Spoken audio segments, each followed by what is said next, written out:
Dear Kacchan, I can't say that it was love at first sight, but I was pretty close. The first time that I set eyes on you, I just knew that you would become someone special, and I wasn't wrong. You did end up becoming someone I hold dearly in my heart. You're not someone that one would normally find easy to like. In fact, some will even find you to be unlovable. But something about you just made you so very irresistible to me. It could be my inner 13-year-old acting up, thinking that my love will be your saving grace. And through the power of love, I will be able to tame and change you.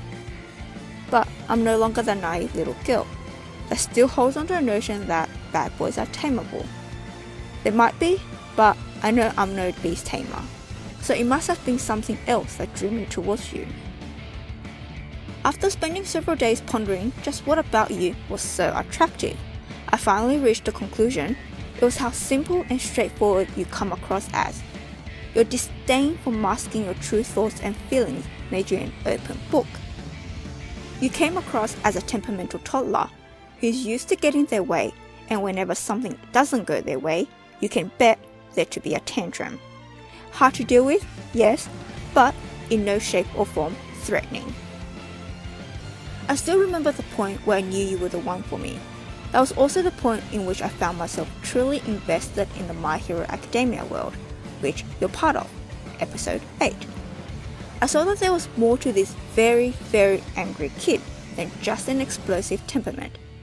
You weren't as narcissistic as I thought you to be. You were able to see your insufficiencies and admit that you weren't as good as you believed yourself to be. For the first time, I saw your anger directed at yourself and not someone else. Through this anger and frustration, I saw your determination and desire to be the best. For the first time, I saw a positive side to your anger. But this flaming hot temper of yours really does more harm than good. Even so, I'm envious of you, of your ability to be so unapologetically angry at all times, of your lack of fear for the consequences to come due to your actions. I don't know if I should call you brave or ignorant or narcissistic or a mixture of all of them. There's nothing wrong with having a temper, but one must be able to control themselves. Another thing that I found to be super attractive was your confidence. Nothing beats a confident man, or boy in your case. But you were too sure of yourself. There's a very fine line between confidence and arrogance, and at some point in your life, you crossed that line. Even so, I still found myself loving the byproduct of your arrogance. You are so sure of what you want. And what I found myself loving even more is your ability to give your all to achieve this. Something that a procrastinator like myself envies but is too lazy to do. It's okay to be aware of your self-worth. It's okay to know that you're better than your peers, that you're special. You're not going to walk the same path as your peers. But this all becomes not okay when you use this as a means to gloat, when it becomes a reason for you to bully your peers, when you're unable to see or even contemplate that there are others that is just as special or even more so than you, when you start treating others as inferior. Sure, they may not be as good as you in certain areas, but they excel in others. For example, being a likable, respectable human being. Talking of things that are wrong, how can I not talk about your relationship with Midoriya Izuku, or Deku as you call him? Kacchan, jealousy is a scary thing. It's made even more so scary when you reject the notion that you are jealous. Jealous of someone that you have viewed as below you all your life. The way that he treated and behaved around you really doesn't help either, but that's beside the point.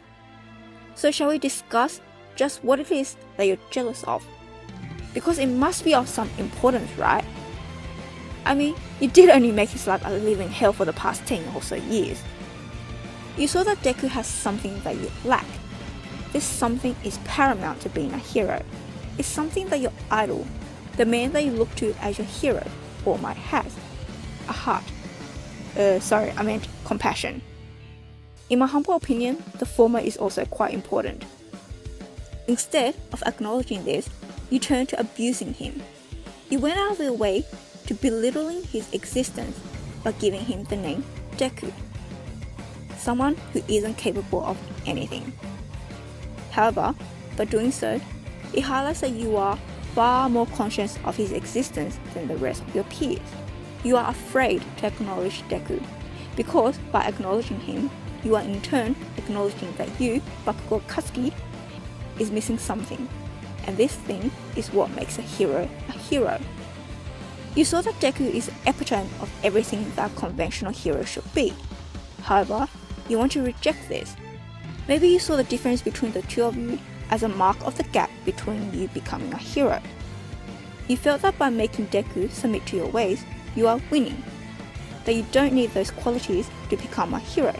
Because look, the person that has all of those is whimpering at your feet. Deep down, you're afraid of him. You want to prove to yourself that he's below you.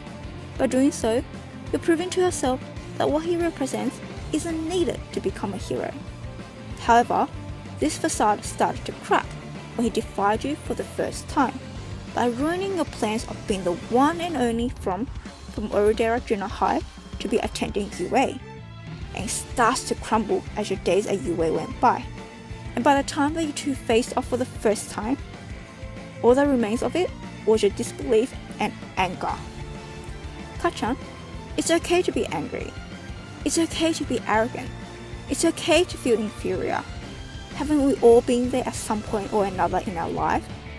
But this all becomes not okay when you violently take this out on someone else, when you hurt them, be it physically or mentally, when your actions affect another in a negative manner. You may be thinking what the feeling isn't of importance to you, because they're nothing more than a side character, an extra that isn't worth your time. But in their stories, they are the hero and you are the villain. Talking of heroes, Kacchan, to you, what is a hero? For me, a hero is someone that will come and save the day. Someone that I can look to for guidance, for support. Someone that feels safe and secure knowing that they exist. Someone that is almighty. Or someone that has redeeming qualities that I don't have. Someone that I can look to become a better me. The current you is far from what I consider a hero. But this is probably all irrelevant to you, since to you, I'm a nobody. But I, along with everyone else that you categorize as extras, play a far larger role than you give us credit for. It takes more than a piece of paper to become a true hero. That documentation is meaningless if the people, extras, don't acknowledge you as such.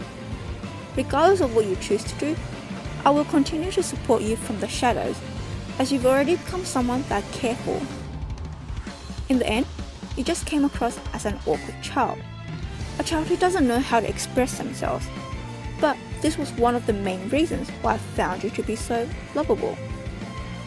I was able to see that this child won't forever remain a child. One day, he will grow up, and in the process, he would have learned that there's more to life than just anger. And it's okay not to be angry all the time. He will grow to become an understanding and compassionate young man that others can look up to as their idol. Someone that they can proudly call my hero. From an extra that cares deeply for you, Hachi.